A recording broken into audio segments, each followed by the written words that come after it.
Hey guys, M.V.K here coming to you again. How's everybody doing out there? When I fall behind, kind of guys, on my recaps on shows, I usually do the story so far, and I'm gonna do in 15 minutes or less the story so far with Legend of Korra season 2.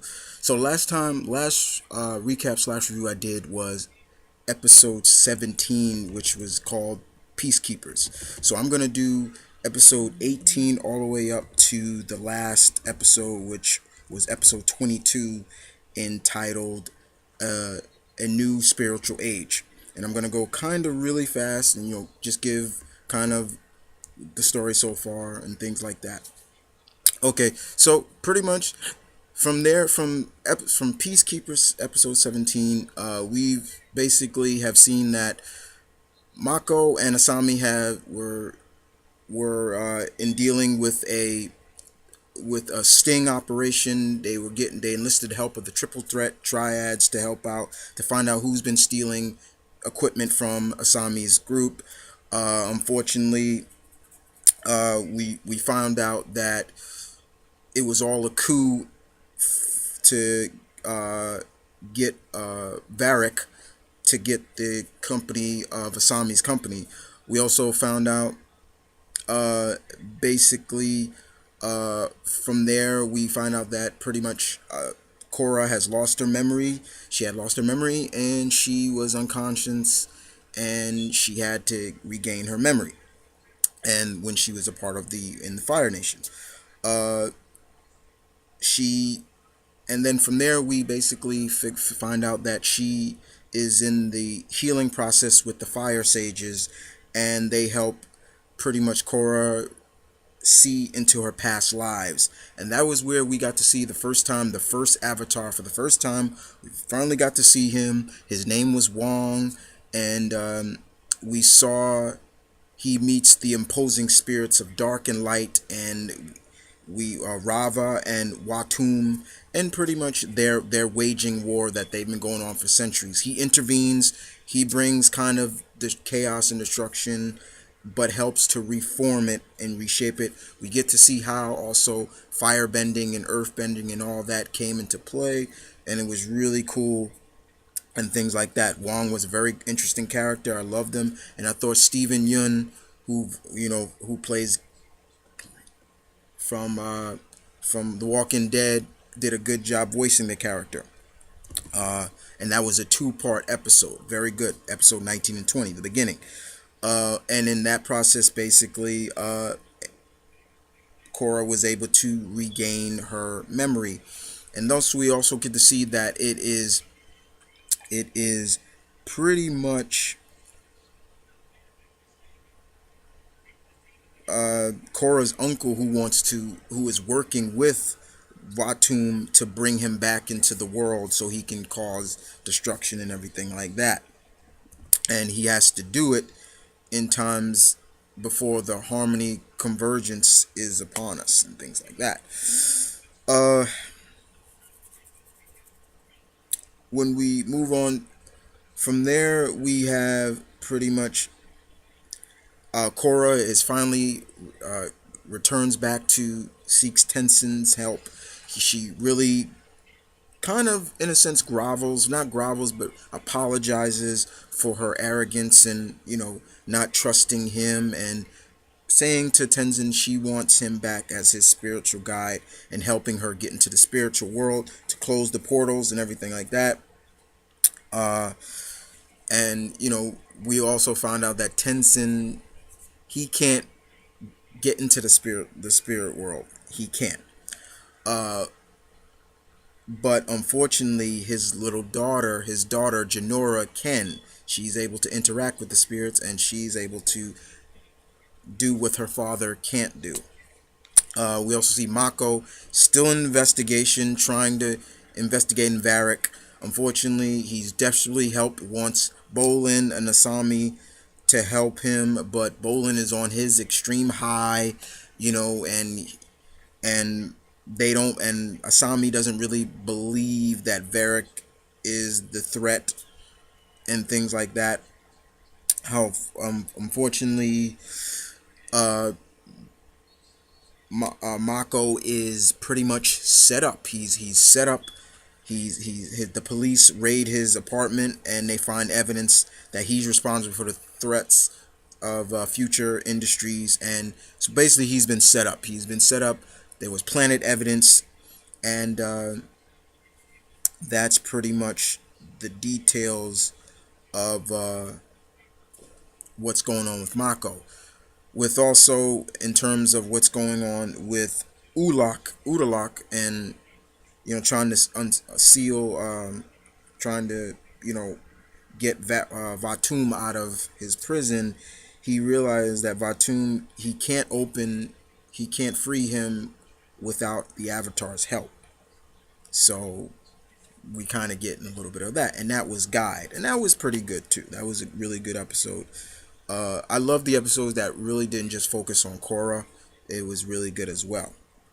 Now, in terms of the episode that happened now, we have episode 22 that passed last Friday, a new spiritual age, where we see that Jinora and Korra are in the spiritual world, and but they are she's Korra's really dealing with the spiritual world a little differently than Jinora, and Korra is pretty much, they are separated, and they are trans Korra is transformed back into her 4-year-old childlike version, and she learns the ways of light and peace from uh, Iroh. Remember Iroh from the first series? The uncle of Jesus Christ. I'm forgetting his name right now. What's his name? Zuko. Thank you. Yeah. The uncle of Zuko, and he's been living in the spirits world peacefully with the other spirits, and it is shown that your emotions play a lot in the spiritual world. The spirits become very vicious and angry, but the more you ever able to live, in peaceful light and peace harmony with the spirits, they'll stay themselves. And she's able to revert back into her 17-year-old self later on.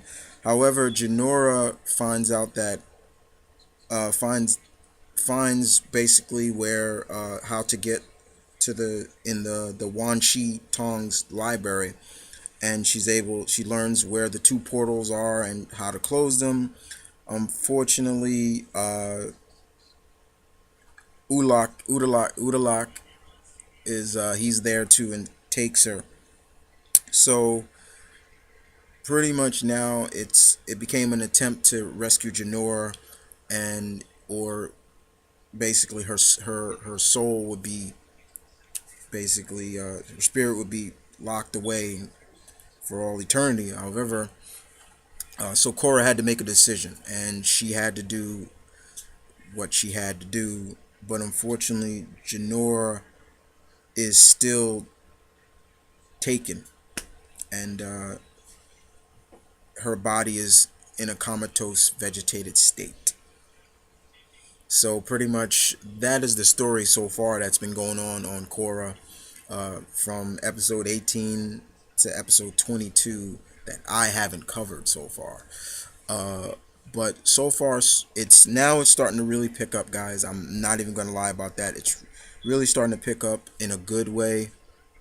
Um, and sometimes that happens. It's like it's this is starting to become like a trend in a sense with Legend of Korra. Like, you really start to not like Korra, but you're more worried about what's going on with the supporting cast. Isn't that kind of funny? But I really hope they get Jinora out, and she's able to stop Vatum from entering the world, because if not, there's gonna be some problems. And Vatum says he's been calling Korra by Wong, Avatar Wong, not by her past life, instead of Avatar Korra, and he wants some payback on him, and you can understand that.